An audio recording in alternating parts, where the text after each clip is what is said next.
और इस वक्त की बड़ी खबर उत्तर प्रदेश विधानसभा उपचुनाव से जुड़ी हुई। सपा ने फाइनल कर दिए हैं अपने उम्मीदवार और बसपा ने टेंशन बढ़ा दी है। बीएसपी चीफ मायावती ने अपना रुख साफ कर दिया है। उपचुनाव में गठबंधन बीएसपी नहीं करेगी। मायावती की एकला चलो की नीति का ऐलान आ गया है सामने और साफ हो गया है कि मायावती अकेले ही चुनाव लड़ेंगी।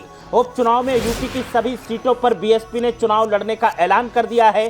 करहल सीट पर भी बीएसपी अपना प्रत्याशी उतारेगी, ऐसी तस्वीर नजर आ रही है। ताकत आजमाने के लिए बीएसपी ने चुनावी रण में कूदने का अपना मन बनाया है। बीएसपी की ओर से उम्मीदवारों से औपचारिक तौर पर आवेदन मांगे गए हैं। भीम आर्मी ने पहले ही करहल उपचुनाव में लड़ने का ऐलान किया था, लेकिन अब मायावती ने भी टेंशन बढ़ा दी है। तो समाजवादी पार्टी विधानसभा उपचुनाव की तैयारियों में लगी है। एक एक करके उम्मीदवारों के नाम फाइनल किए जा रहे हैं, लेकिन इसी बीच जिस तरह से मायावती ने टेंशन बढ़ाई है, उससे अब समाजवादी पार्टी के सामने चुनौतियां बढ़ने वाली हैं। समाजवादी पार्टी की कोशिश यही है कि जिन 10 विधानसभा सीटों पर उपचुनाव होने वाले हैं, उनमें से ज़्यादा सीटों पर जीत हासिल की जाए। लेकिन बीएसपी ने जिस तरह से अपनी रणनीति साफ की है, उससे संकेत मिल रहे हैं कि सपा के सामने चुनौतियां बढ़ने वाली हैं। लेकिन सपा कमजोर नहीं है, लोकसभा चुनाव में इसके संकेत मिल चुके हैं। और बात की जाए विधानसभा उपचुनाव की, तो सियासी जानकारों का दावा है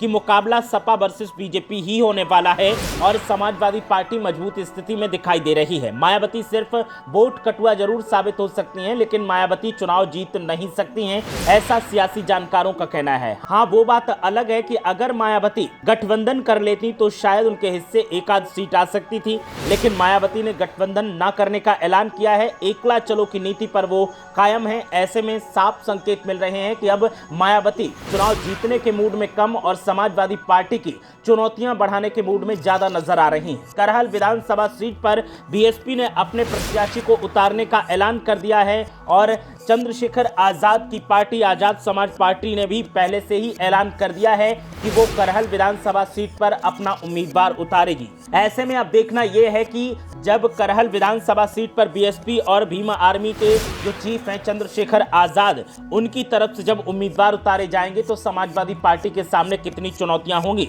और समाजवादी पार्टी कैसे उन चुनौतियों से पार पाएगी। फिलहाल तो सियासी हलचल उत्तर प्रदेश में दिखाई दे रही है और जिस तरह से विधानसभा उपचुनाव को लेकर मायावती ने टेंशन बढ़ाने का काम किया है, उससे सियासी पारा भी बढ़ता हुआ दिखाई दे रहा है। तो इस वक्त की बड़ी खबर उत्तर प्रदेश से उपचुनाव जो होने वाले हैं विधानसभा सीटों पर, उनको लेकर। विधानसभा सीटें जो हैं उनकी संख्या 10 है और समाजवादी पार्टी वर्सेस बीजेपी का मुकाबला दिखाई दे रहा है। लेकिन इसी बीच मायावती ने जो ऐलान किया है, उसने सियासी समीकरणों को तब्दील करने के संकेत दिए हैं और साथ ही सियासी चुनौतियां भी बढ़ाने का संकेत दिया है।